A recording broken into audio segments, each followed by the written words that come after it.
Қазақ тарихындағы деректердің көбі қалай сақталды?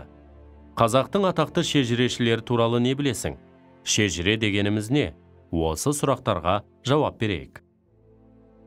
Қазақ тарихындағы деректердің көбі қалай сақталды?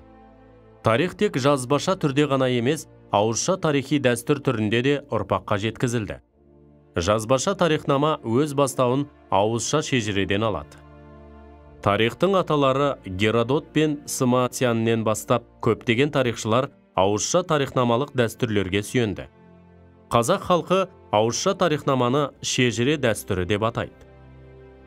Қазақ тарихында тарихты жадында мықты сақтайтын Саққұлақ, Диханбай, Мақаш Әкім Бекмұхамедов, Шәкәрім Құдайбердіұлы, Мәшһүр Жүсіп Көпейұлы, Құрбанғали Халид, Нұржан Наушабаев, Мұхамеджан Тынышбаев, тағы басқасында керемет атақты шежіреші, шешендер болған. Атақты қазақ шежірешілер туралы не білесің? 19 ғасырдың соңы мен 20 ғасырдың басында Шәкәрім Құдайбердіұлы, Мәшһүр Жүсіп Көпейұлы, Құрбанғали Халид қазақ тарихын шежіре хатқа түсірген.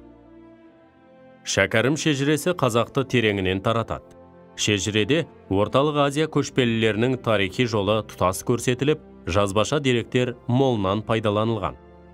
Мәшһүр Жүсіп қазақ тарихына қатысты деректерді және аңыз жырларды барынша мол жинаған шежіреші. Құрбанғали Халидұлы қазақ шежіресі көне заманнан бастау алатын құндылық екенін ерекше ескертеді. Сонымен бірге ол шығыс тарихшыларының дәстүріне сүйенеді. Шежіре дегеніміз не? Шежіреде халықтың шығу тегімен таралуы баяндалады.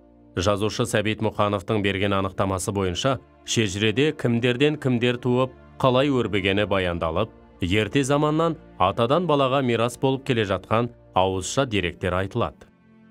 Шежіре сөзі екі түрлі мағына береді. Бірінші, араб тілінде, ағаш бұтағы, тармақ.